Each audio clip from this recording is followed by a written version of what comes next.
Who's ready to get their grind on? It sounded better in my head. No, it didn't. I'll be back in a minute.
Oh, hi, I didn't see you there. Welcome to Famicom Dojo Pile of Shame Live, where this week we're going to play Kid Icarus. Plutino no, Kagami. Tegami is a different word. Sorry, I amused myself. Anyway, we're not playing this Famicom Disk System version, although, do I have it for the Famicom Mini? I might. No, we're actually playing it the NES version on this guy right here, my NES Classic Edition, which is already hooked up and running. We did this last week, as some may recall, but we did it wrong. Apparently, the right way is to get a whole bunch of points and get power-ups and stuff, which are necessary to like buy things and also to level up throughout the game. And it's not that obvious. In fact, well, we'll get to that.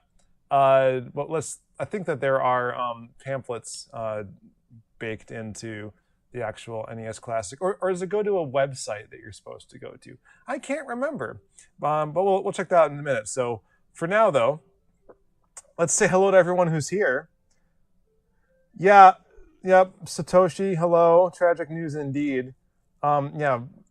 Former Japanese Prime Minister Shinzo Abe was assassinated. And there's no other way to put it. Like it was a political hit. Like there are like maybe 10 gun deaths in Japan a year, and unfortunately he was one of them, with a homemade shotgun, basically. So that news broke late last night in America, but it was very much daytime there. So that happened. Man, the world. That's why we're here playing video games, right? We're gonna shoot some bad guys instead of human beings who don't deserve it. I got text on my screen. So apparently, my YouTube alert thing is not connected. Why aren't you working? There it goes. That's supposed to automatically go away, but I had to manually refresh it. So I was able to get in a little early today and get things set. So like the Elgato device has audio and the colors aren't washed out. Like everything's set up, the machine's muted. Like we're ready to go. Let's roll on this. Okay. Before we get going though, I wanted to give a shout out to Gary from Rock Solid Productions for making this and sending us one. I think it was around Christmas, November-ish of last year. Man, it is washed out. There it goes. Maybe it'll tilt it a little bit. I have to get my face in there and then it'll... Well, anyway, it's Discoon, even though he's a little washed out there. And this guy holds 4 discs. This is the smaller version. He made one for me and one for Vinnk. And Vinnk doesn't have his yet because I have a whole box of stuff. In fact, because Japan kept changing their rules during COVID, well, this isn't going to Vinnk. Actually, this isn't even the box, the whole box. What's in here?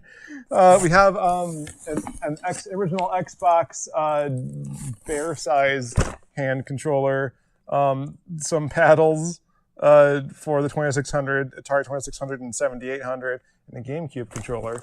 And so anyway, Vinck's lost my phone. Vinck's getting this shirt. And he's getting this shirt. And you can also might get that t-shirt as well if you don't want to wait. We'll talk about that at the end of the stream. But oh boy, what's in here? It's a mini Larry Bundy. Why did I buy this? Because I could, basically. So Larry is going to hang out with us today. Is there a place I can put Larry? That hill. He won't be too creepy. Hey, Vinnk subscribed. Thanks for subscribing, Vinnk. All right, so that thing works. I was wondering about that.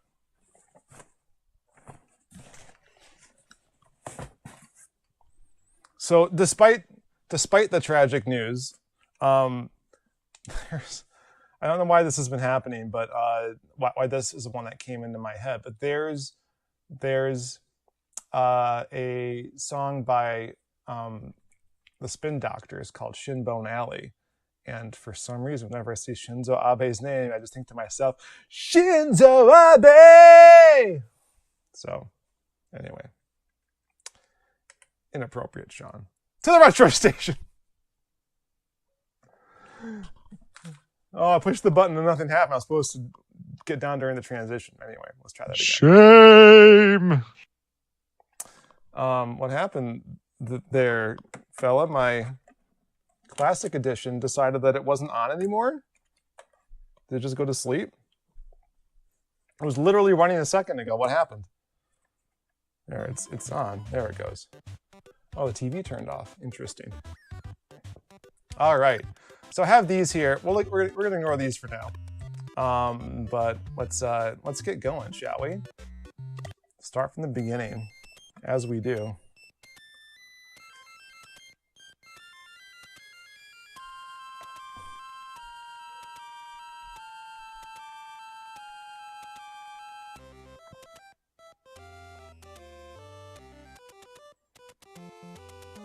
Okay. Just checking on the chat again. So I love this music. So last week when we were doing this, apparently the audio wasn't hooked up, or wasn't turned on. Like for some reason, it just completely changes over the sound settings and the video settings. So, but at least it doesn't crash XSplit anymore. So you take it where you can get it. Again, because this is the NES version, this has the password saved, which this won't work. But anyway, so we'll just start normally. All right, so the thing we learned about this game is that you have to earn points, and you earn points by grinding, basically. As Aruges was telling us last week, this whole thing is how you level up, and it's very RPG based. So I guess it's no coincidence that my endurance here or my health is looks like the Zelda 2 life bar. So hearts are money. Score is the thing that I care about in order to get more endurance at the end of this level. And then my weapons and treasures and stuff. We'll get to all that. But for right now, we're just gonna shoot these snake things that aren't snakes, but you know, close enough. And I pick up hearts. Those little guys are just worth 1. Oh, too close, too close. So basically the idea is to exhaust these waves as much as possible. So we're all done with them. So far I have 11 hearts and 1,100 points. I need 50,000 in order to get my next upgrade. So.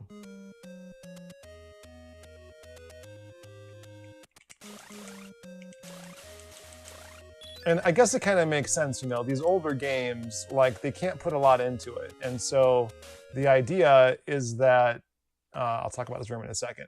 I guess the idea is to, like, make you stay in the levels that they've designed for as long as possible. And in this case, you shoot enemies for as long as possible. There's nothing in this room.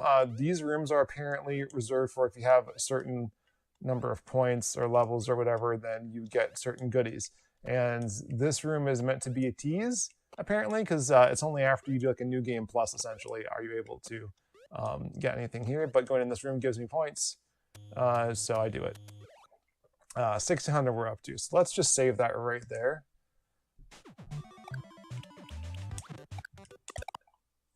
Okie dokie. We'll continue on. All right, more grinding.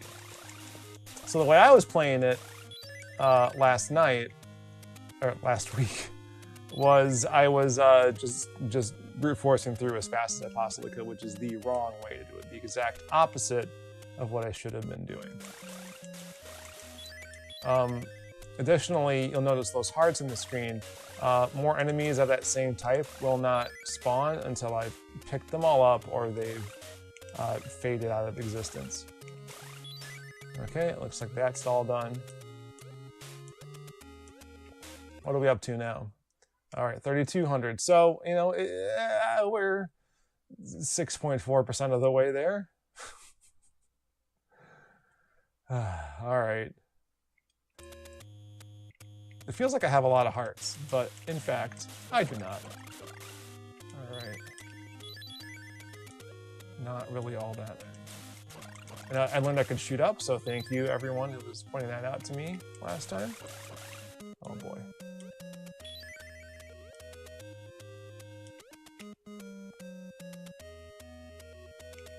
Oh, stinker, get over here. All right, and then this heart will turn enemies into mallets for 10 seconds. And these mallets are apparently needed later in the game. Not right now, but, you know, enough. I have to also be careful, because if I fall off the screen, it is over for me. It is donezo time. Come on, you. Get over here. Come on. All right. And then also, as you can see, you can wrap around the screen this way. So that's the only way to progress in some cases.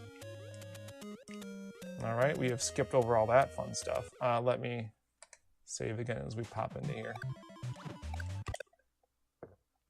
All right, 6,800. So we've doubled our points since last time, just about. Okay, and then what are these guys? No specs. They're called. I didn't want that. I didn't want to take that hit, so we're gonna try that again. Which is funny because, you know, they're spectacles and big old noses. So. Oh, I can't get that one. It doesn't matter if you don't get those hearts because they're just worth money. They're not worth any points. It's defeating the enemies that matters. Oh. I've been studying since last week, can you tell? All right. Oh boy, I don't want to take all those hits either. It's just going to make the rest of the level more difficult. So the other thing too is that you, there's basically unlimited continues in this game, which is great. what's not so great though is that in order, oh, I got that one, awesome. In order to progress, you have to get through the entire level without dying, which I can't. So that's why I'm using the save states, because I am not going to make it if I don't, basically.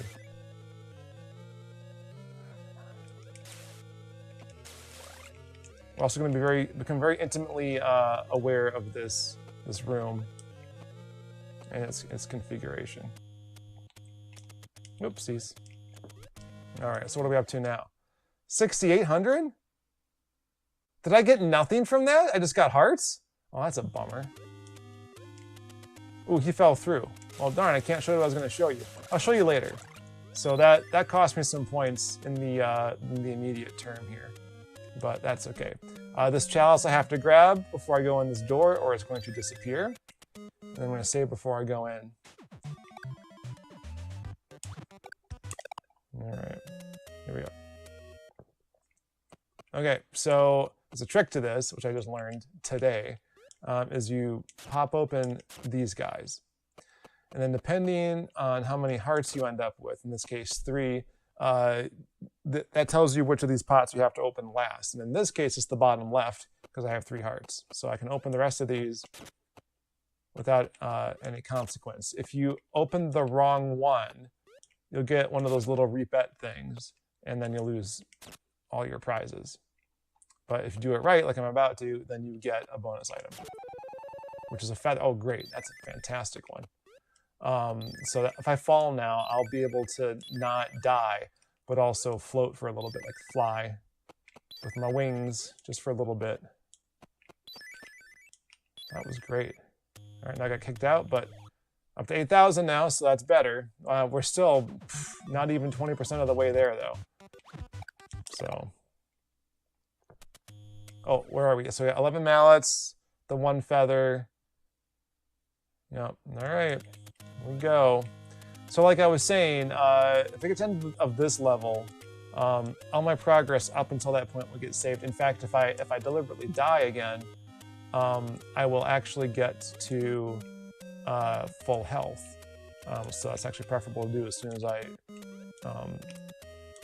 get to the next level. But up until that point, yeah, you get nothing. All right, so the way to beat these guys, if you don't want those repeats to show up, is to hit them in the back. Looks away once, looks away twice, shoot him. Oops, I missed. Apparently I gotta stop the stream. I started an hour late tonight, so we're not gonna do that. All right, so look away once, twice, shoot! Once, twice. If he never sees me, he doesn't get all nutso. Oh, I jumped too soon. It's not gonna turn around again, huh? I screwed up his pattern. All right, once. Okay. That was a fast one. Okay, it takes about 10 hits. Oh! Shoot. All right. Here they come. So that wasn't terrible. I just don't want to deal with this necessarily. Okay. All right. I was 1 hit away. All right. So he fell from up here. He's normally on this ledge, but he fell through. Okay. 1. That's not gonna. Oh, come on! Oh, he didn't see me. Thank God. Is he stuck? He seems like he's stuck in the floor. 1. 1. 1. I'm up to 8 or 6. I think it's an odd number because I didn't get him twice one of those times. Oh! Maybe he can't see me. Oh. Use that to my advantage. Alright, so I'm up to 202. Oh! I just took a hit. Alright, well, we'll let that go. Alright. So, yikes. Uh-oh. Ugh. I'm gonna go back here. In the middle of talking about that, and I got distracted. Okay, we're gonna go up here. So now we got a bit of a problem because we're near the end of the level. Ah. All right. Why don't I just talk about it when I'm on the pause screen? Eh? All right. 9,200. I am, again, not even 20% of the way, but I'm pretty darn close now. I still have to grind. We're near the end of the level, so what am I going to do? We've seen that these earlier spawns haven't given us a whole lot, which is a bummer, man. Fortunately, these dudes infinitely spawn. And again, according to those rules I mentioned earlier, they won't pop up while there's a heart hanging out. Additionally, because there's two of them that can show up like that, the second one won't fire at me as long as there's a bullet going across the screen. So I can use that to my advantage to kill both of them, like so. So basically, I got to just keep doing this for a while, and I'm very sorry about that. But hang with me, okay? You can watch the pattern of how to handle this. If they're far away like that, I can probably get a shot off before they hit me. But any closer, and I'm gonna want to let them shoot first and then try to hit them. If I can't get one, I can at least, if I can't get both, I can at least get one. In most cases. But you can't duck and you can't shoot while ducked. So it's a very delicate, ooh, balancing act.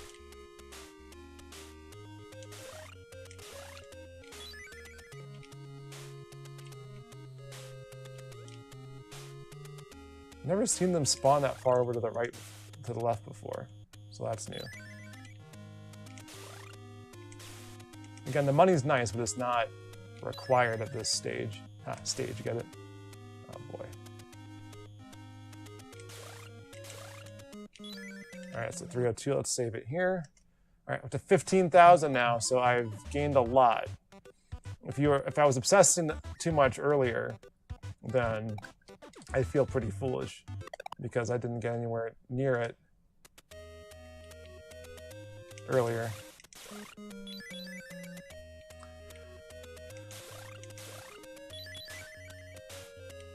So we're just gonna keep doing this for a while. What do you want to talk about? Nothing much to say about the game right now. Ooh, I got hit. We'll let that one go. Probably a couple more hits in me yet.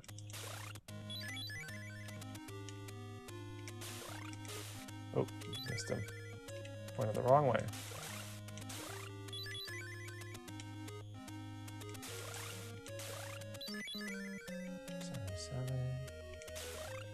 Oh, it's 400 all. Why am I such a weird number?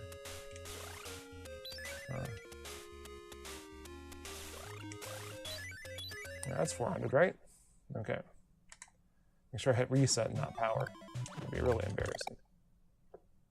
All right, we're at 21,000, so we're doing better.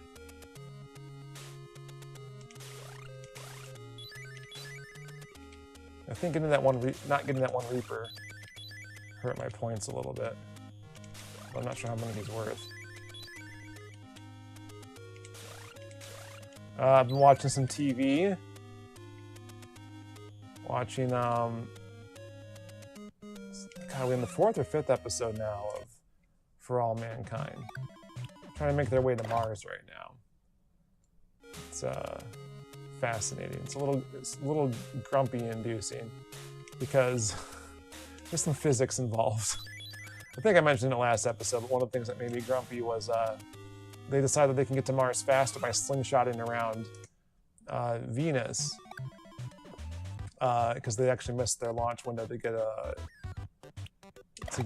a previous mission there ahead of the astronauts, which is actually based on an actual Mars mission plan that I think a private firm put together and not like NASA.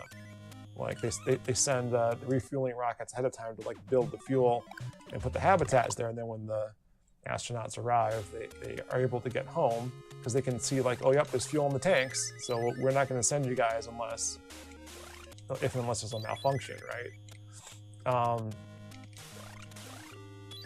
or if there's a malfunction, we won't send you unless right. Everything's fine, everything's nominal, which, you know, given how we've been doing this with, you know, Mars rovers and stuff and getting that stuff to work remotely for decades now, it seems very plausible. But the thing about this that made me grumpy was that it's not about the speed to get there, it's about slowing down once you do. And yeah, you can slingshot around Venus to make up time, but you still have to have enough fuel on board to slow down once you do that. So if they don't design the rocket or whatever they're using to have that kind of capacity, it's not going to matter, you know. And then you also have to get that fuel off the ground because you can't get it in space, which is why they're sending the rockets to Mars and building fuel out of the Martian atmosphere.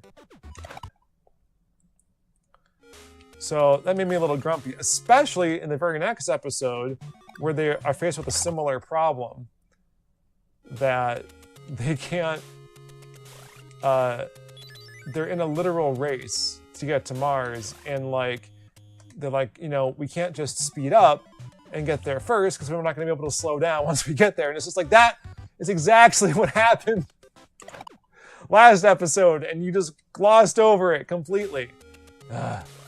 Anyway. But it's an interesting show. If you haven't watched it, it's an alternate history of what would have happened if the Soviets in the 60s had been as formidable as they pretended that they were, and how the space race would have changed the course of American history. Darn it! So frustrating. In the process. So especially at the beginning of the season and at the end, you get these vignettes of like news clippings, like TV broadcasts, radio broadcasts and stuff about how life has changed, for better or for worse, sometimes worse. So in the case of like season 2, there's a lot of different social events than by the 80s, but like the Cold War is nowhere near over. In fact, tensions are increasing because of the moon, basically. Like, we've inhabited the moon now. So it's kind of like a whole like wish list of space nerdery, right? Like, you know, we should have done this, we should have done that, and then we've been in this position today. So like if we had only stayed on the moon, for instance, and use it as like a base of operations to launch like exploration to the rest of the solar system, or just kept the money and time and interest to have people do science and stuff, like where will we be now, right? And another way to look at it, though, is that we've learned a lot of things in hindsight, right? Like I'm going to save here because I don't want to have to wait until 100 and goof this up. I'm talking and not paying attention to what I'm doing. See what I mean? So like we've learned things. What the heck was that? How did I move sideways while I was crouched? That was interesting. So for one thing, like because of more modern, I think within the last 15 years or 10 years, I don't remember exactly, we discovered that there's actually water ice at the lunar poles because the sun can't get into the craters there. And like, you know, ice is very prevalent in our solar system. Like, you know, the Kuiper Belt is mostly made of like ice-bearing objects. And that's probably where all the water on Earth came from, is those objects. So, you know, and then like Europa and Encephalo, I don't remember. Titan? Not Titan. Titan's too cold. Europa for sure, but then there's other like moons that are composed of a lot of ice. And it's liquid in some cases because of tectonic activity due to the gravitational contention with Jupiter. That because of how the moon has to orbit Jupiter, it's like off center from its actual point of rotation, like the center of the moon, and that's just sort of like mixing up the contents of the moon to keep it hot. And that's in fact because like on Earth here we have a lot of radiation, a lot of heavy elements in the Earth's core, but that's not enough to explain it. Like there was a new paper recently that actually explained that they think that the moon was having a similar effect on the Earth. Our moon is having a similar effect on the Earth, keeping the insides warm, basically. Fascinating stuff. Sorry, it's driving tectonic activity specifically on Earth. But so anyway, the point of all that. Now I'm nerding out. The point of all that was, we know now, the show is taking advantage of that actual science and being like, well, if they knew that in the 70s about the moon, then they could have taken advantage of it right away and had like a permanent moon base. And that's just what this show is doing. But the first season starts very close to reality, and then as it moves on and goes forward in time, it diverges more and more. In fact, they introduced a fanciful, I say fanciful because it's unproven. It's rooted in theoretical science, but it's unproven, untested science. They made a certain discovery, let's just say, that changes things, and it bothers me because now they're sort of going off into science fantasy more than science fiction. Oops. They also ignore other things completely. They don't even talk about it. Like, part of the danger of going to Mars for humans isn't so much the time it takes to get there, because they've shown now that humans can survive in space and microgravity for like a year, right? And the trip is 9 months, something like that. So that's not too much of a problem. The problem is more the radiation from the sun, because there's no, like, even around the moon, there's concern there. In fact, it was about one of the episodes about how less protected the moon is than Earth from radiation. So it's funny they didn't mention it for this Mars mission at all, but I should have saved. Dang it. Never gonna get it this way. When I hit 500, I'm gonna do it. I'm gonna do it, you guys.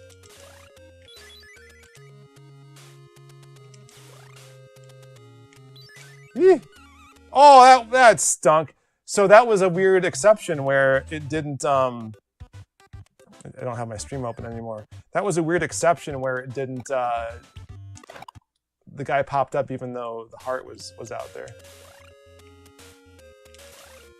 All right, I'm gonna pause real quick and look at the chat. Any gigs this week, Aruges? I have one on tomorrow on Saturday. I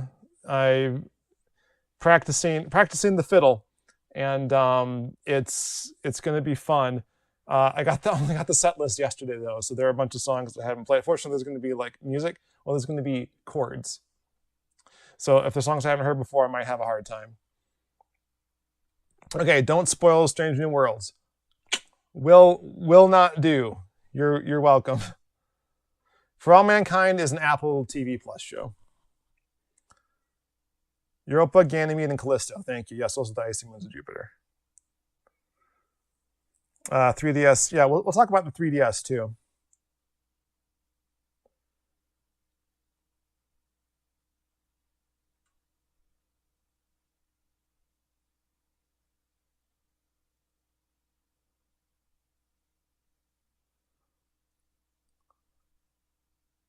Oh, you can pass the Reaper without it damaging you once he freaks out. Interesting. Well, I want to kill him, though, because I need the points. And Kid Icarus of Myth and Monsters is essentially a remake. That's interesting to me. I'm going to want to get it now because I want to compare and contrast and see what improvements they made. All right. Hey, it's Jody. Hey, Jody. The 3DS Classics version, I might as well buy that, right? Like, using my 3DS is a pain, as I've explained before, but... Evan, hello! Not sure if you're still here, but hello.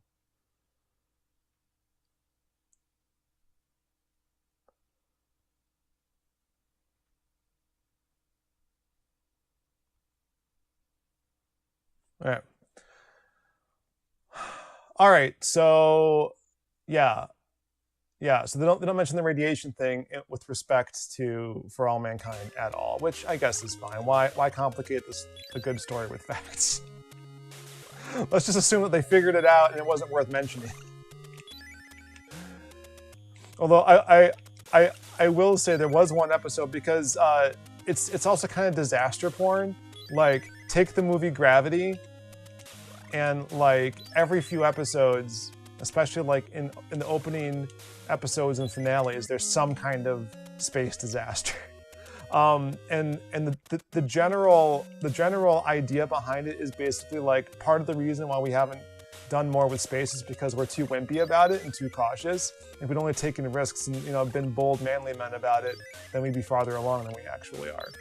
Which I don't know if that's true, but it's painting a very, I think, 557. I should have saved. I think it's painting a really unrealistic picture of what was possible to do, is still possible to do now. Like, we're not gonna change tack.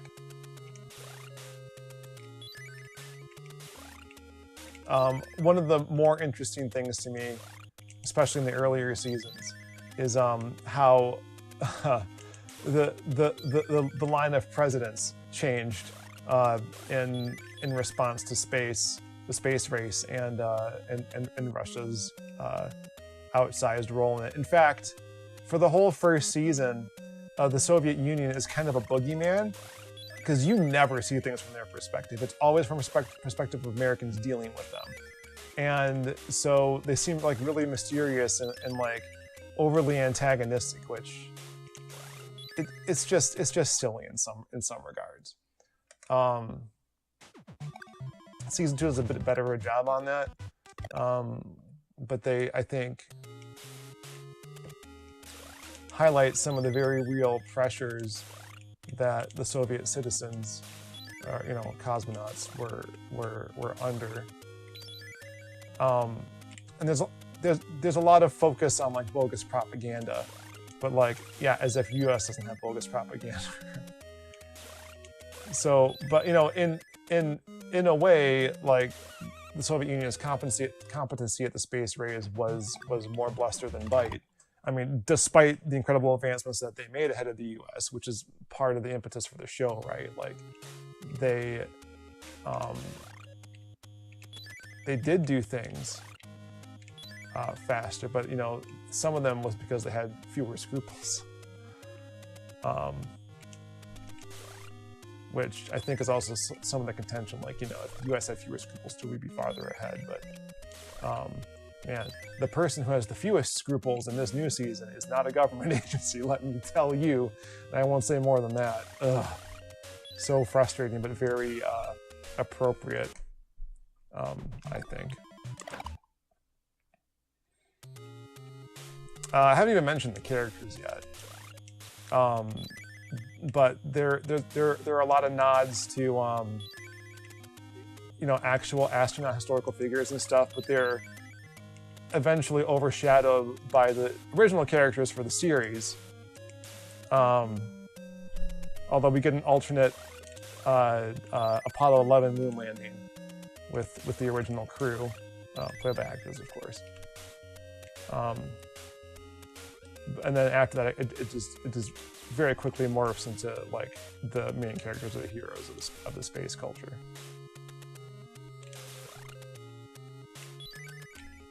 I should have saved it right there. I was like, I should just save this, and then I didn't do it. But at least I am this much farther along.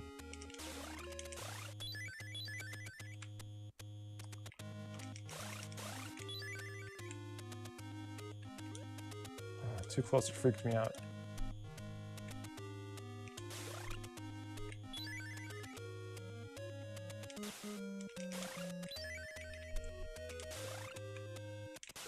Woohoo! Nice try, bud.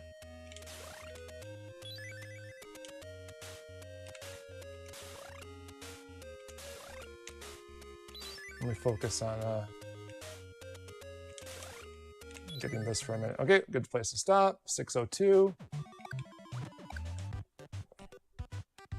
I'm trying to get to 50,000 points.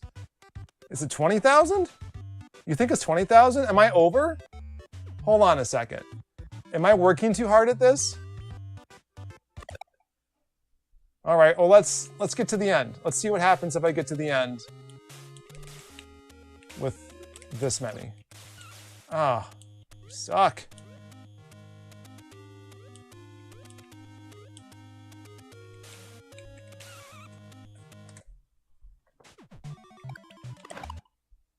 $20,000 seems way more reasonable.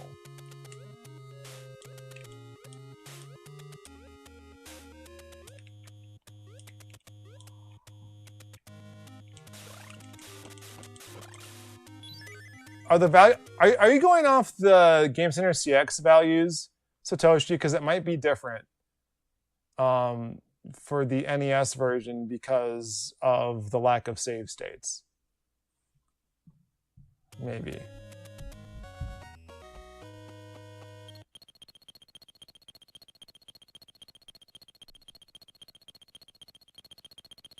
Oh, snap.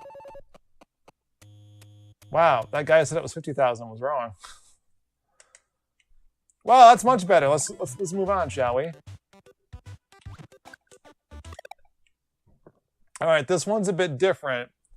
Apparently, I need to do skill instead of points this time. Although I do want to die. Hold on. Pit begs for the sweet release of death. Get over here. Why won't you hit me? Why is it when I want to get hit, they're nowhere to be found? All right.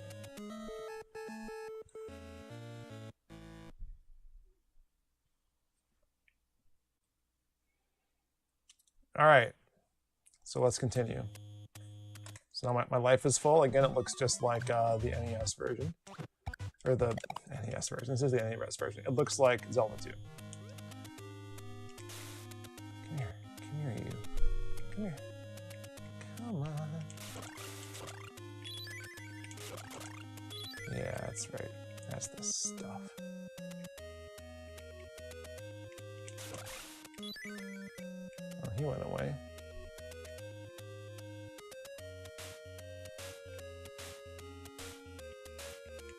All right, so I am not to spoil Strange New Worlds because Satoshi hasn't seen it yet, but I did see this season finale.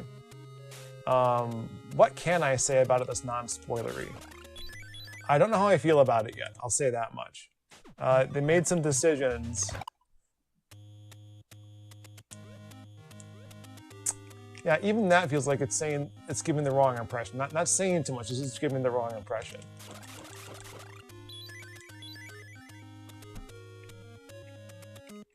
I'll be real vague, how about that? I was obsessing over some costume design changes.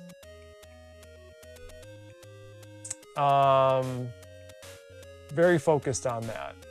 I paused the show multiple times to take those in. Oh, there's more. Great.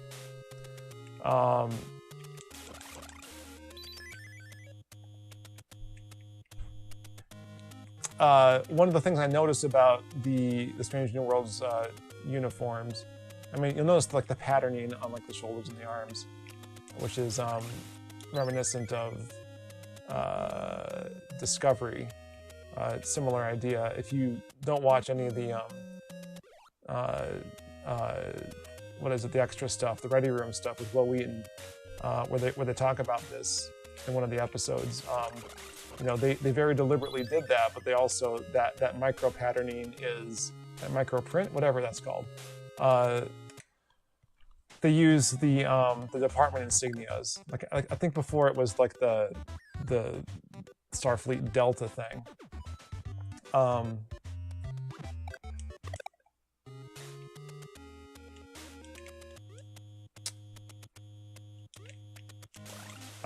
And then in this show, it's by department. So the gold uniforms have like the star, the blue ones. Well, I should say the science ones have that planet-looking thing. The engineering ones, that funny-looking E, and the medical one, I think, are a bunch of pluses. You know, like the cross, like the blue cross kind of, or not blue cross, whatever, the cross thing. I think I'm goofing this already. I mentioned that this one's less about points and more about skill, or so I was told. Maybe I was told wrong. I guess I have a place I could start over if I needed to. But every time you shoot something, your skill score goes down. You shoot and miss, your skill score goes down. Maybe it doesn't matter though. Maybe it is just points. Maybe this guy is wrong.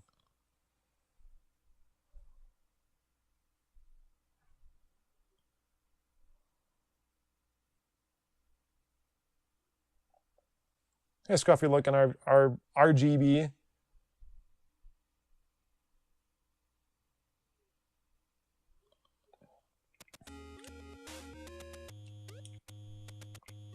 Oh, I didn't even lose a life to need to get this. All right. Yikes. Okay. Oh boy. Yikes, yikes, yikes, yikes, yikes.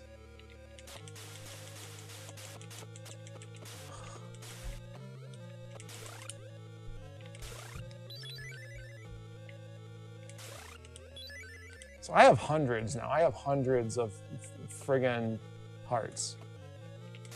Oh, and I got hit. After not getting hit at all, and then that chalice that I can only use this one time.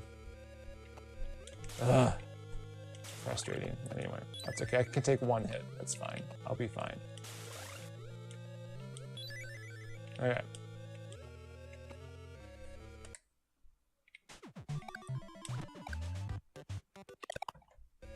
I'm just gonna go ahead and not worry about the skill thing. I'm just gonna whatever. Okay. So what I was saying about the costumes, that's one of the things. That's one of the differences between that and the original series uniforms.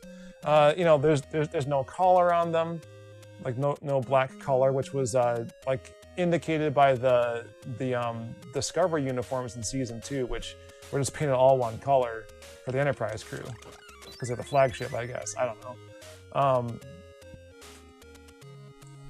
And getting hit also reduces your skills score, from what I was told.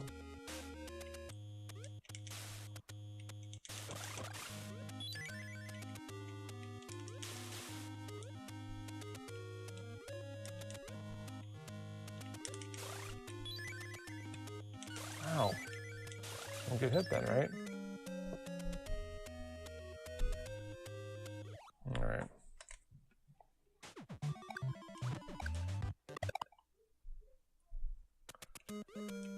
So then you'll notice on the wrist, which is where the rank insignias were on the original series, they've replicated that, but they've made it like more of a straight band instead of like the wavy bit that they had in the original series with the border, like the black border on it. That's fine. I don't mind that. It's a little harder to read them though because they had dotted lines for like essentially what would be like the hollow pip on the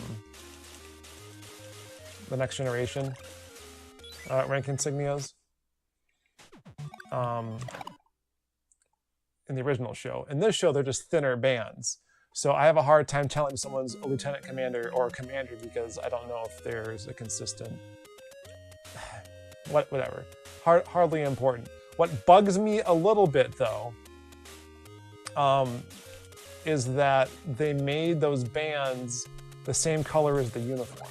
So, you know, it's the most noticeable on the gold uniforms because that's the color you're expecting to see. It's a bit of a different shade, and so that's fine. But then, like on the blue and the red uniforms, they're also like a different shade of blue and red, and they blend in a lot more. And it's such a weird, deliberate choice, especially because they made a slight tweak to that and made them all gold for reasons. I don't know. I'm not bugged by the differences per se. The fact that they aren't identical to the original series uniforms, that doesn't bother me at all. Like whatever. We can just pretend that the Enterprise looked this spacious and awesome and Apple's story compared to the original set. Like they shouldn't be beholden to the view screen being super tiny, you know, or like things not having touch screens. Although I watched the Menagerie again because they keep referencing it in this freaking show, and there's this bit where Spock's doing a readout of are they at Talos at this point? He's doing a readout and he like kind of like waves his arm over the console to get to the next screen in his PowerPoint essentially. And I didn't realize they did that way back in the 60s, right? Like that's pretty cool that there's like motion activated controls, but like, you know, the rest of it's all like very knobby and switchy and dialy. So anyway. Also watching the Menagerie, there's nothing in it that directly contradicts anything that's happening currently. Like, for those who haven't been watching Strange New Worlds, this happened in Discovery Season 2, but Pike has foreknowledge of his fate now. And he has been struggling with it this season. So, thanks a lot. Yeah, whatever. So that bottle, I can have one at a time apparently. That bottle will fill up my hearts if I lose them all. Or will it just fill up one? Well, whatever. It'll work. Okay, I can go to the left and hop up here. Remembering this from my last playthrough. Can he see me if I'm way down here? He can. Shoot. Well, that's a bummer. I also can't shoot him without his back turned to me. So I gotta like be very fast.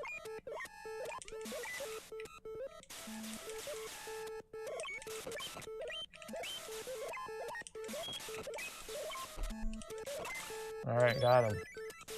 So I gotta be careful here and not lose my ability to get into that place. Okay.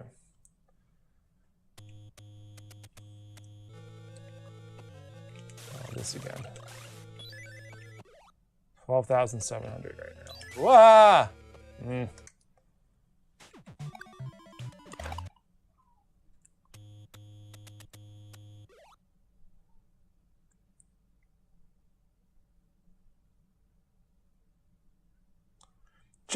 Jeff is saying a lot of things. Oh, I missed the guys from Door? Yeah, they probably.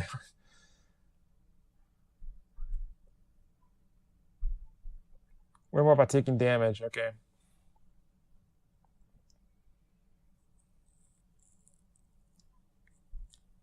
Okay. Good shape for the God Room, says Jeff. Thank you, Jeff.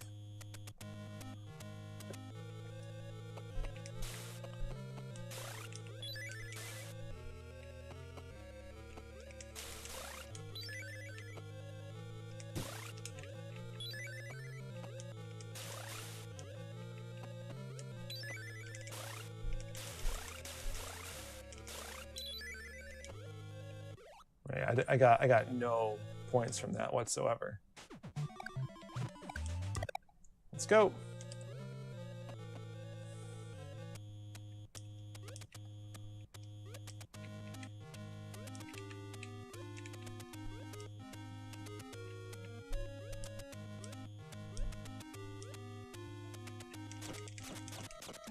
Ah, you stink.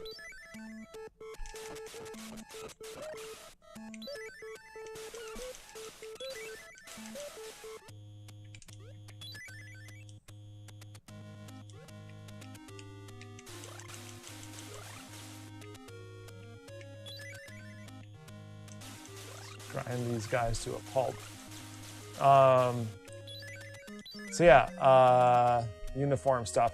I actually like some of the differences they made. Like I've been kind of enjoying the black they've been working into things. Like, you know, the original series uniforms didn't have that. Pike even wears the green Captain's Privilege outfit in one episode, which was excellent.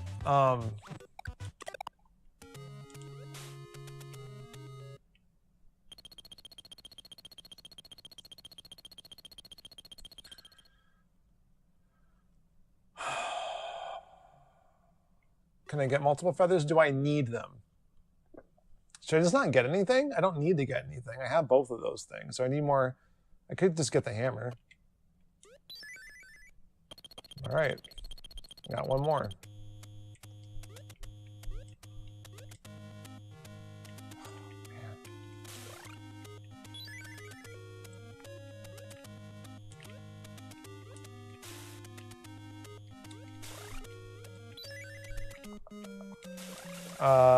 So yeah, I guess I'll say this then about Strange New Worlds. It has been my favorite new Trek series to date. Owing a lot to its format, of course. You know, being more episodic, but with character arcs, as they put it. But you know, another strength of that is being able to like have more diverse styles of episode. Like there are comedy episodes, there's a horror episode. You know, there's an episode in the style of I keep thinking Turnabout Intruder, Balance of Terror, where they, you know, they have to act like the Hunt for Red October kind of thing, which is what that episode of the original series was all about. But then they did it with the Gorn instead. Similar idea. No one's seen a Romulan, no one's seen the Gorn. So that was a very interesting parallel.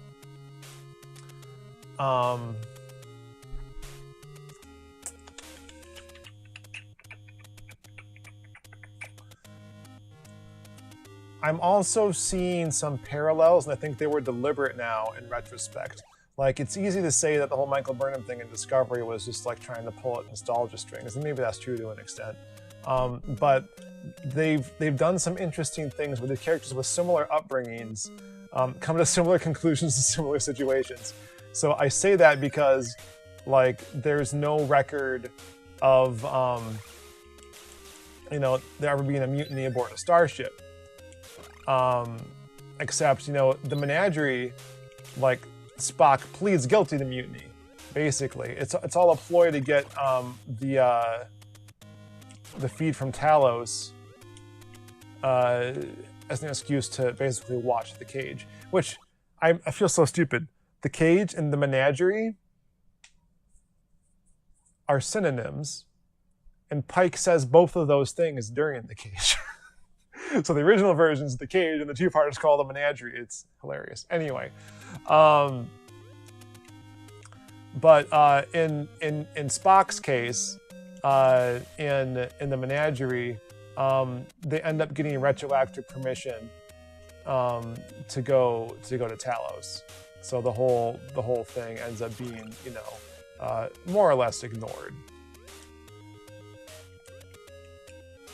Boy.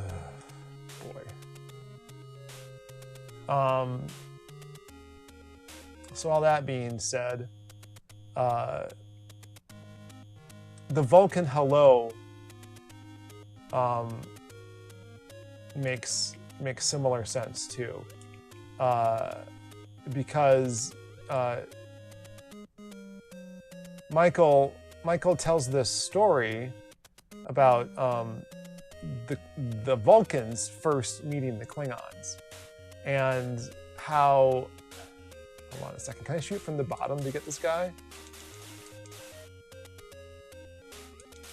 I cannot.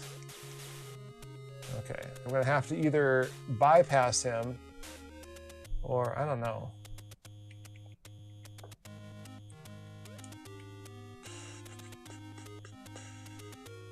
Let's just bypass him, if I can.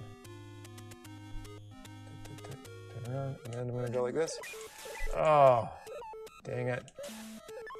Well, that didn't work out the way I was hoping. Ow. Ow. Can I even reach him from here? I don't think I can. I can't. What am I supposed to do? All right, well, if I can't be hit by him when he's freaking out, then maybe that's just the best thing for me to do is to like run through him. Oh no, I didn't save for a long time. Oh God, how long? How long, how long? All right.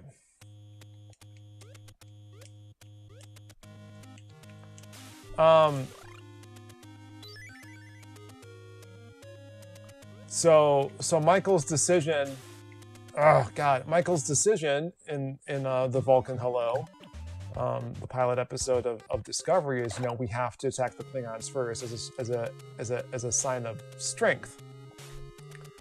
You know, not showing any weakness. We're just gonna hit this head on and go for it. And so I was actually watching. Keeps want to say Turnabout Intruder. I was actually watching Balance of Terror again. Because first of all, Mark Leonard's performance is amazing. But there's a very similar situation at play there, where you know, first of all, that's the episode where they discovered that that Romulans look like Vulcans, which I had forgotten was also a surprise to Spock. He had no idea either. It wasn't like this big. I always was under the impression it was this deep, dark secret that the Vulcans had kept. And maybe there are some Vulcans in the know, like most aren't, and you know, Spock could be lying. I guess I don't think he is, but he's got this line about how you know, Vulcan, like Earth, had this period of violent colonial expansion, as he put it, savage, even by human standards. I need to save this game.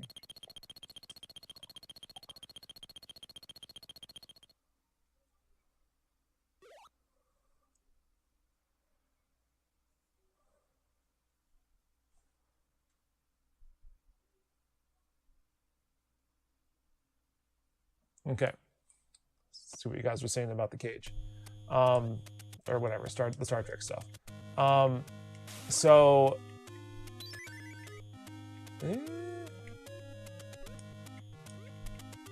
going somewhere with all that jibba jabba. I better grind these guys anyway. So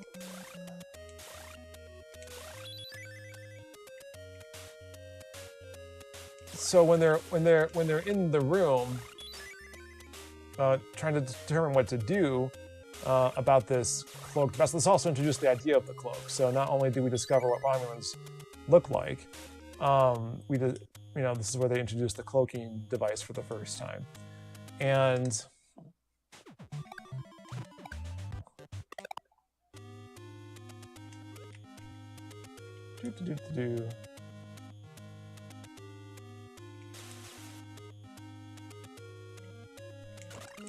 oh Lord.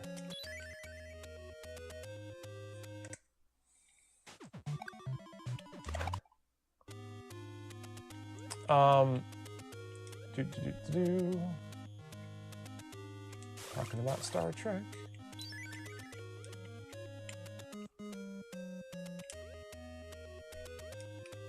All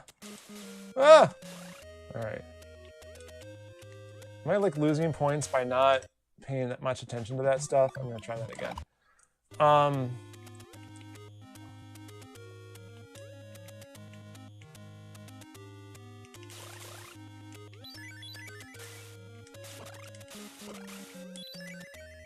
boy.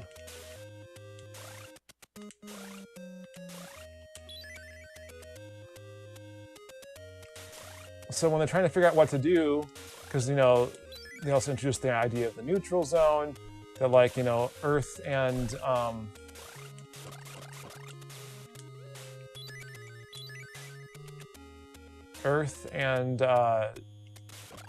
Romulans were at war.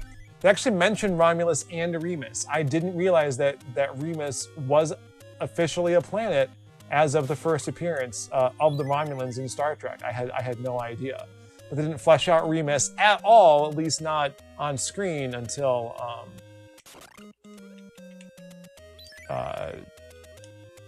Nemesis, which should have made me nerd out more had I known about it, right? Anyway, well,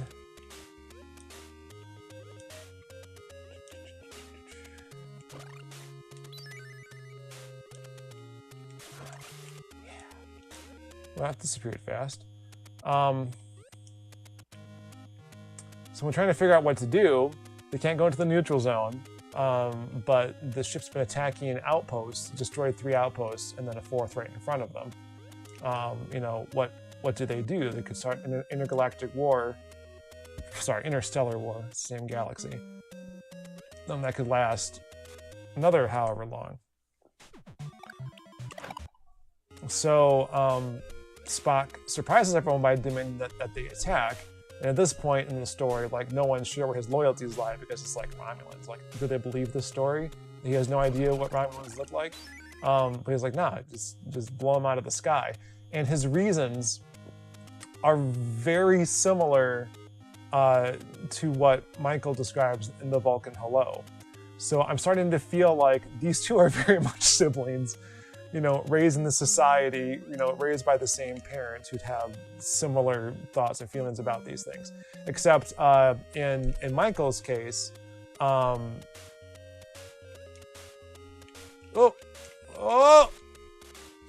it actually use my thing? It did. In Michael's case, her captain wanted to be very cautious because there had also been. Had there been war with the Klingons, or were they just unfriendly? Like, the whole thing was a trap and a setup to get to begin the war with the Federation, because the whole point of Takuvma was to start a holy war with the Federation and unite the houses of the Klingon Empire. Which, say what you will about Discovery, I thought that was a fascinating plot. Like, we start with the Klingon perspective, despite that they look funny compared to what they used to. Like, I loved that part about Discovery so much. Ugh. Dang it. Not that I triggered the guy, but that I missed the platform. All right. Cool. All right, I'll take the hit because I need to keep going. Okay.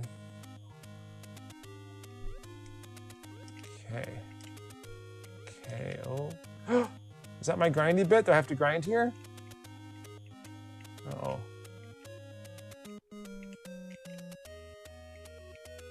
I'm gonna hang out here for a bit. What am I up to? 20,000? I think I need 30,000, right? I think that's right. I'm going to save here.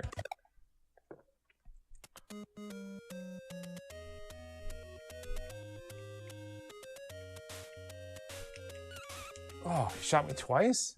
Jerk. Or is it 2 different guys? I'm not sure. Where am I?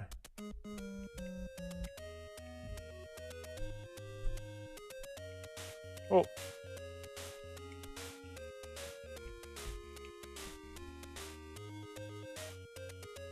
Anything? All right. Oh, he did shoot me twice.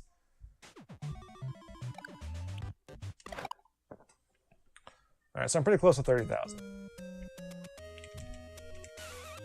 Oh, next to the edge of the level, he shoots me as many times as he can get away with. That makes sense, because as soon as the bullet goes, he's supposed to just shoot again. So it's probably the trigger, right? So I just need to make sure that he shoots the other way across the screen, so that he can't. Ow! He shot.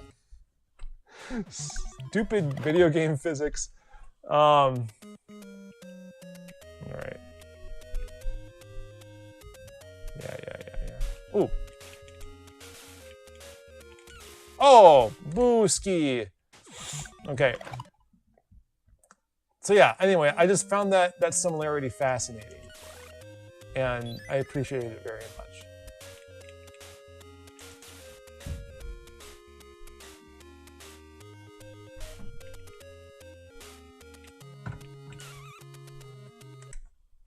There was another new costume before I forgot. There was another new to Strange New Worlds that they that was a take on a costume we've seen before in Trek, and saying what it is was definitely a spoiler. And I'm not sure how I feel about the details that they did try to ape to make the same seemed a little off. They made it fit very much with their current verb, but it seemed a little wrong. It didn't quite work as well. Actually, there are two costumes, and I definitely can't say anything about the other one.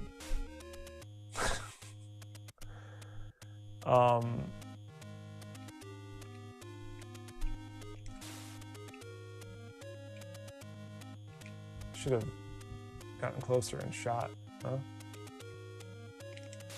I'm not gonna get any of these guys if I play it safe, huh?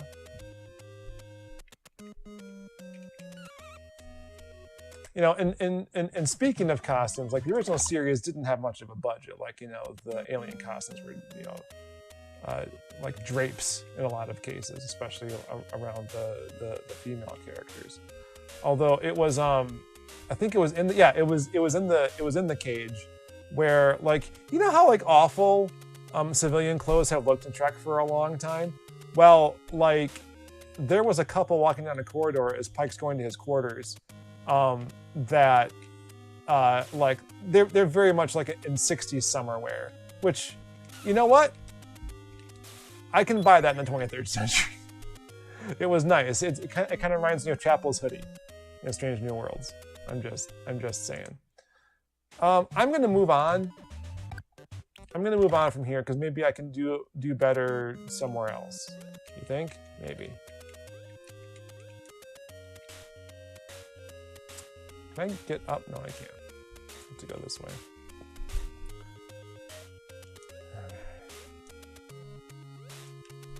Oh yeah, here we go. Oh yeah, oh no. Oh boy. Oh, jeepers.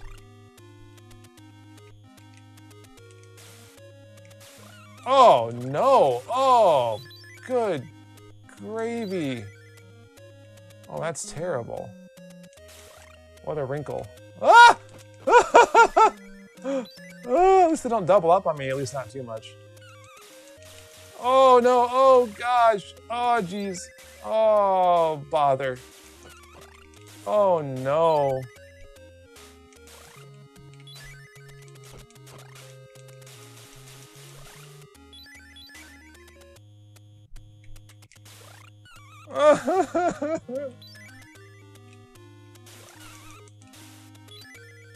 All right, knowing this now, I can handle this differently.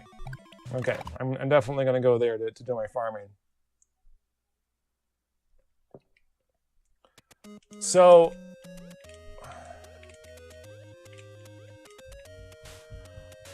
yeah. So that was nice, right? Like I'm sure it was like a budget saving measure, but like given how much Star Trek has like just whiffed it on civilian clothes since then, and how much Strange New Worlds has like helped to fix that. It's funny to me that, as it turns out, the Pike show got civilian clothes right from the get-go.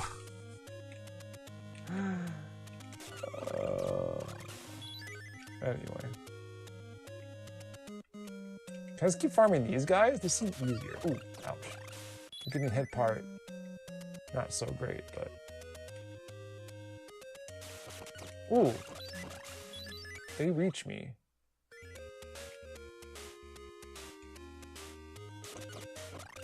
I have to stand somewhere else. I'm guessing. Maybe here. Are we done with that? Alright. No?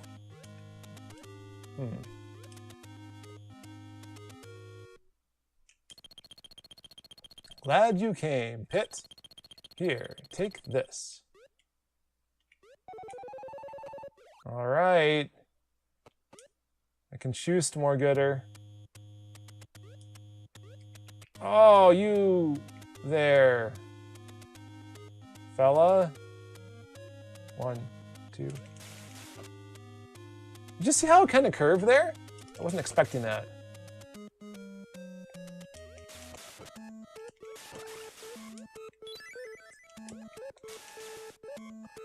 So anyway,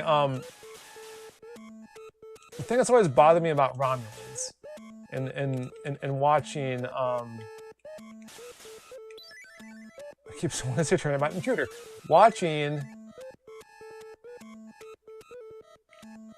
did I get healed too when I picked that up? I do not have enough points.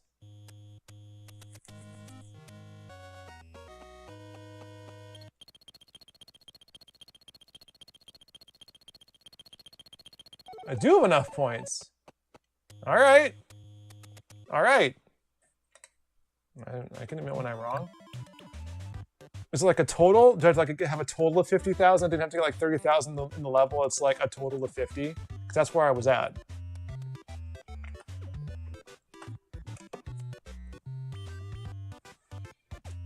All right, I gotta wrap it up. So we'll talk a little bit more through this next level here, but I think yeah, 30 minutes of gameplay out of an hour so far.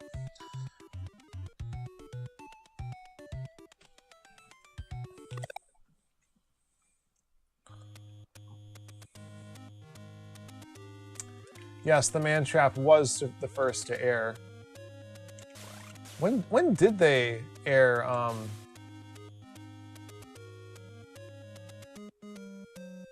where no man's gone before?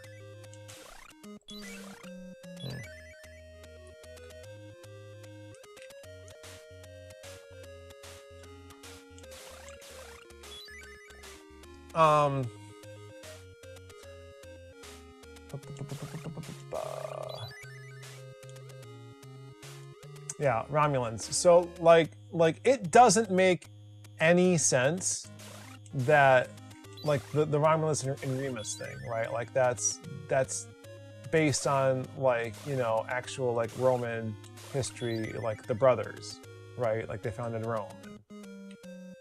Yeah. And then like, you know, they're called centurions and the leader's called a praetor. And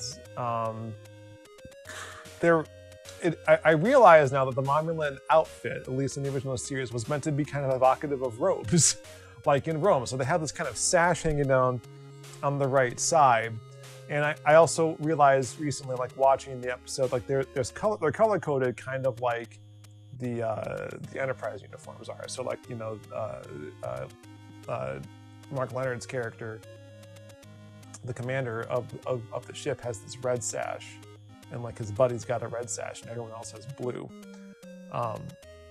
But you know, it's just like a pattern, right? Like they did make it look more like some kind of armor in the Next Generation, but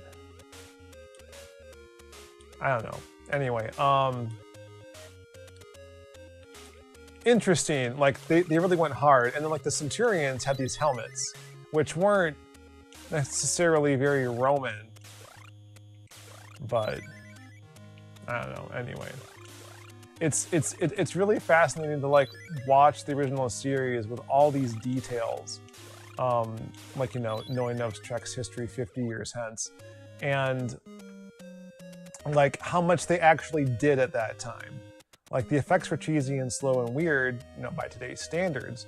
But like I really appreciated some of those matte paintings, especially because on Paramount Plus they had these remastered versions. So I'm not sure if they redid any of the effects or not. It looks like the original stuff, just like really cleaned up and not like VHS quality haziness. Like there's some really good shots in there of the Enterprise, of the Bird of Prey in this episode in particular. But also like the background shots are just gorgeous and incredible. Like I didn't realize there was so much detail. I was also watching an episode of you know, speaking of Mars and For All Mankind, of Voyager, where the Doctor is on a holodeck program on a date basically in a '57 Chevy, but he's like overlooking a mountain a mountain range on Mars. They don't specifically come out and say it's Mars until he makes a comment that blue dot over there in the sky is Earth, which is Starfleet's headquarters. And then he starts pointing out constellations and stuff, and then smoochies. But like, it's like this understated thing that they're on Mars, and the landscape was gorgeous. And I always thought that we didn't really see much of Mars until we saw a whole bunch of it in Picard season 1. So it was nice in the respect that, like, you know, humans being on Mars in the 24th century is such not a big deal that, like, you literally have people just hanging out in the 57 Chevys on the Martian sunset, but they don't call too much attention to it. It was like very understated. You know, and in the era of streaming, you can pause this stuff. It's super neat. Anyway, a lot of that happening in the original series in ways that I didn't realize, and I have a lot more respect for. But, like, you know, you can really tell how, like, the terminology and the history of, like, the show and the Federation hadn't been quite so gelled, right? Like, now that we've seen so much of Strange New Worlds and Discovery and whatnot, like, you know, there was no talk of who made up the Federation, who the founding members were in early episodes. Like, everything is treated as, like, you know, Earth has gone to space. Earth has these spaceships. We are an Earth ship. You know, this is a war between Earth and Romulus. Like, it's not, I mean, there might have been no Federation 100 years ago, right? Like, it's not really clear from the lore at that time if they had decided that stuff. In fact, if you watch The Cage, they make some comments about how, they call it a time warp in that episode. And don't mean to steal your thunder, Miles. I'm not doing this on purpose. Calling out that detail. But Miles, if you're watching, I can start over with, I got 2 bars of health. Awesome. Perfect. Great. Actually, I'm going to save it right here.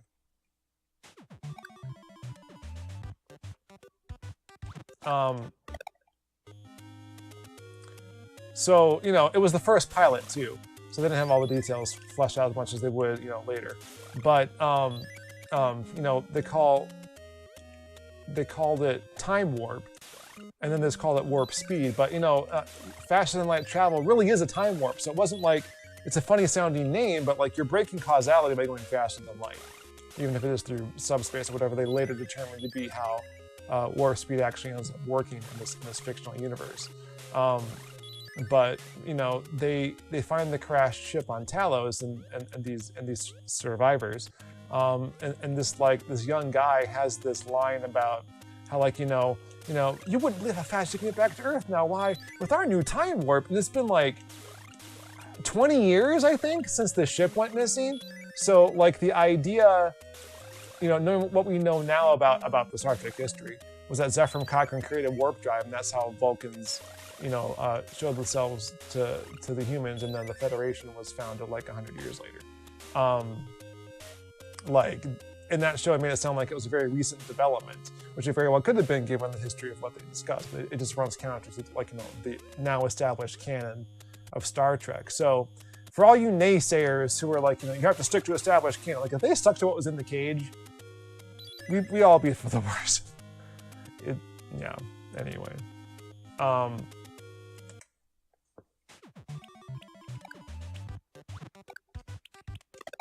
Where am I?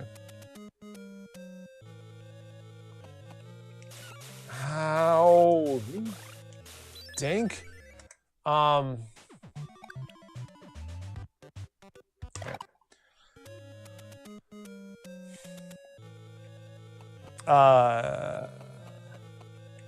So yeah, you know, so Star Trek's history has always been kind of in flux, right?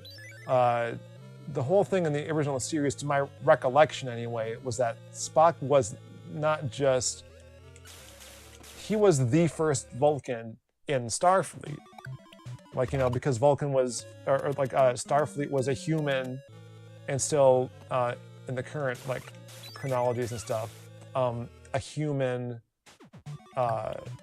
endeavor. I was gonna say enterprise, but I didn't want to make that pun.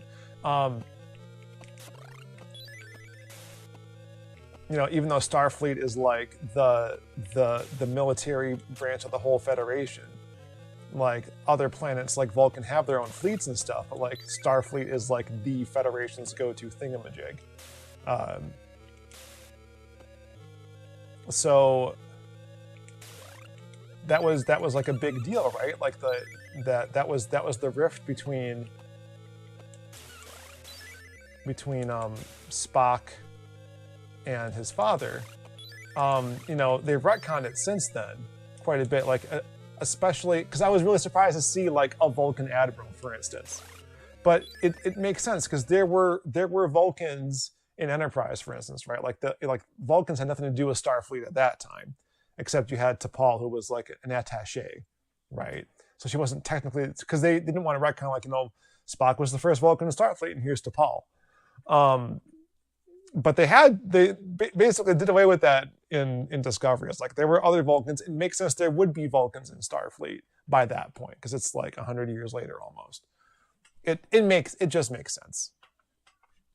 So it makes more sense that the contention between Sarek and Spock going to Starfleet rather than the Vulcan Science Academy has to do with this human and Vulcan like consternation, right? Like, it's not that he's the first Vulcan in Starfleet anymore so much as he went with his human side to upset his father, or maybe that's the way that Sarek saw it. And if you watch Discovery, the added wrinkle to that story is that because he had two experiments as children, this adopted human in the form of Michael Burnham, and then, you know, his half-human son, he wanted both of them to get into the Vulcan Science Academy, and they refused to let Michael in because I guess he had to choose, basically. Like, they were going to reject Michael outright. She's not even a Vulcan. You know, how dare you? And they knew that Sarek had aspirations to get Spock into the Vulcan Science Academy, so they basically made him choose. And he chose Spock. So Michael goes into Starfleet because she's human, that's only appropriate. But then Spock also goes, and that's like an additional knife to the heart. Like, he had to hurt one of his children in order to help the other, and then like the ungrateful SOB can't appreciate that. And then so he has no children going to the Vulcan Science Academy. So, you know, as much as Vulcans have pride, his pride is very much hurt by this. So, anyway, fascinating stuff. I really appreciate what they've been doing with Star Trek lately. I need that chalice, I think. Let's do it. Oh, I need to be done. So anyway, that's where we are. Thank you everyone for joining. Please watch Strange New Worlds as soon as you can.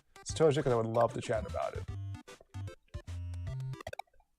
Again, I'm not sure how I feel about everything, but we'll see how that shakes out. They definitely set up something for season 2 that I really enjoy.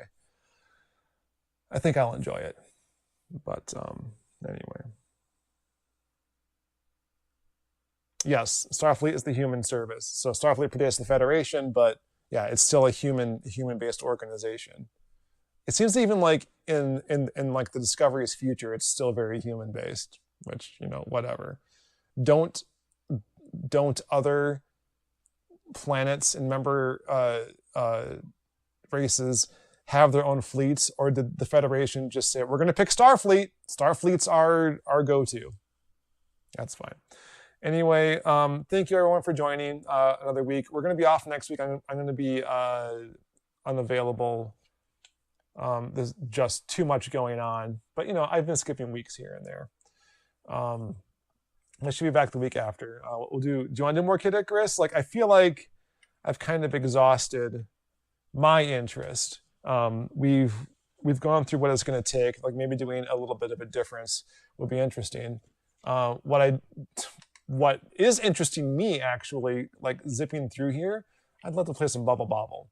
Maybe just on my own. Maybe I don't stream that, but Bubble Bobble is a fun game. Hold on, I gotta go back to this. Shame. I always enjoyed this game as a kid. So there's that. Is there anything else? I haven't played Star Tropics yet. That could be interesting. Ninja Gaiden, I forgot that I had this. Already did Mega Man 2. I finished that one, but anyway. So thank you all. I mentioned at the top of the show, the t-shirts and whatnot. You can get that stuff in Patreon. In fact, I think you can go directly to our Teespring store.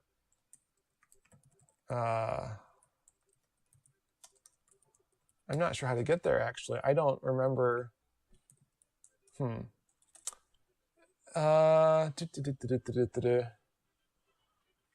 Well, if you're a Patreon supporter, let's go to patreon.com/Famicom Dojo, and you can get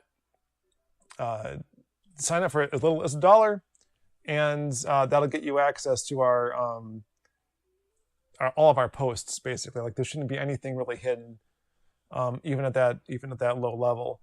And there should be one about our t-shirts from last year. So there's a bunch of links out there. Those links are good. Like, you can just go and purchase a t-shirt.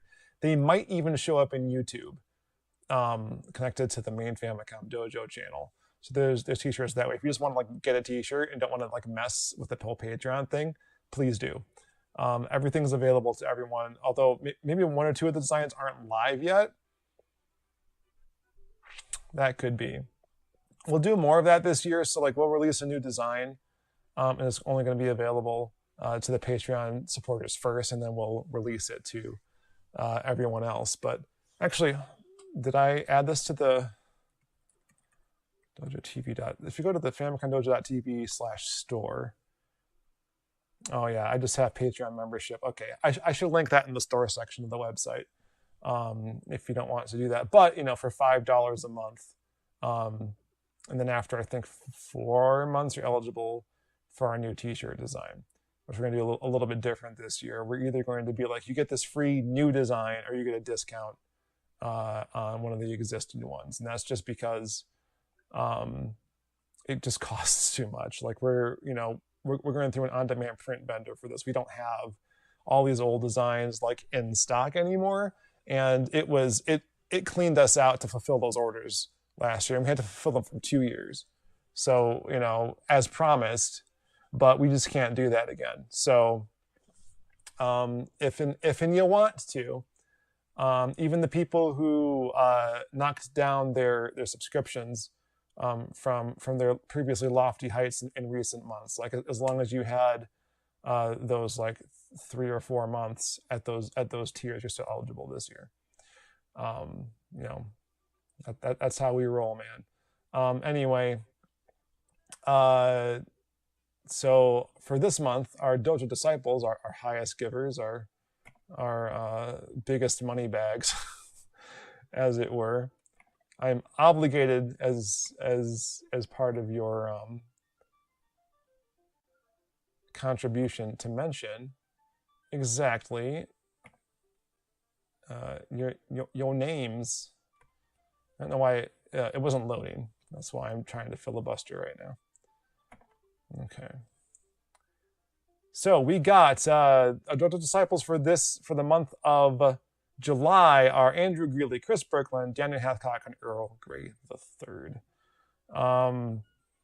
I have noticed that more people have dropped off, or they've dropped down to the you might get a t-shirt tier. Maybe I'll start reading you guys off too. So like some people have dropped down, some of you have come up. So thank you for those of you who have, especially the ones who've been sticking around for this long, because like I wish I could do more for you guys who've been around for years at that level. Like that's super awesome of you. Exciting news, I'll probably mention it at the top of the next stream that we do. What I was about to say was that we should be doing more like pre-filmed content, and I had a whole plan at the end of last year to do that. And then, between me being busy with work and stuff, I unfortunately lost my camera at No Brand Con in April, and I had like a whole bunch of my footage, which I don't think I got off of it, including stuff that my kids have been recording because they're making their own movie. And so I've been super bummed about that. And I didn't, in addition to not having that footage and having to like do it again, it's been kind of like demoralizing. But great news, they found it. So that's exciting. I'm very happy that happened. I just have to get it from them. But once I do, I should be able to get that. So I'm very motivated to like finish those videos that I've recorded. I'm going to start making some lists again. I have like I would love to do a video about Kid Icarus here, because Aruges had a great like rollout of of all the cool stuff that comes with that. But one of the things is that he even detailed how the microphone worked with that game, and so that's going to inspire me to get my Famicom disk system working so that I can actually get that going. It might be actually cheaper to just get the friggin' Famicom microphone and then just play it on the Nintendo Switch online, because the microphone works at least with Zelda. But it should work with Kid Icarus too. You would think any game that it's compatible with it should work. So I might do it that way. It might actually be easier because the Famicom Mini doesn't have a working microphone on it. But the same thing is available in the NES and controller too. So I like that detail alone. It feels like I need to follow that up because we did that microphone roundup episode a while ago, and yeah, and I feel like I have to follow up the Zelda thing because of the fact that the Famicom microphone works in NES, so it feels like it's a good time to do an update to that episode from years ago. That also reminds me, sorry, did I say 13? I meant 15 years ago, because Famicom Dojo's anniversary is next week. Our 15-year anniversary is next week, and I have nothing done for you guys. I have been too flippin' busy. As it turns out, I don't actually need to do anything on the day. I've always liked to, but that's not really needed. Gary was here last year from Rock Solid Productions. And he's like, can I be in the 50th anniversary video? It's like, well, I should probably do a 50th anniversary video. So we're just going to start, because what was the comparison? Like Disney is celebrating its 50th anniversary for the last 18 months or whatever. There's no reason that I can't do the same thing and have Famicom Dojo's 15th anniversary be like this blowout celebration. So especially if we're going to get back to the roots of some of our Famicom stuff. So anyway, thank you all for joining us. Please consider going to Patreon. I'll drop that in the link there. As we like to say, even $1 is better than an ad, because oops, that's essentially to the main Patreon page. Even $1 is better than an ad because we have no advertising on the streaming channel. We can't get super chats anymore. We did that on purpose to give our main channel the space to breathe, because I guess the streaming stuff was harming. God, that's wrong too. I'm talking and I can't do two things at once, apparently. Oh, okay. Good Lord. Third time's the charm. All right. Can I delete those other ones? Remove. There. Anyway. Good Lord. I'm also going to drop a link to our Discord so you can come out and hang with us, talk more about Star Trek if you're interested in that chat. Hop right into the TV section or wherever else you want to hang out with us. That is just fine. Discord. There it is. Like I said, I got a gig tomorrow, so I got to prepare and familiarize myself at least a little bit with the songs that were just dropped on me like last night. So good luck to me, I guess. I'll let you know how it goes next time we're together. But I'm very excited to get some more videos out there. So yeah, please consider just $1, and we put the Patreon people on the YouTube stuff too, on that video stuff. And now that we only have 4 Dojo disciples, then I think we're definitely going to add, at least for a little while, the you might get a t-shirt, people.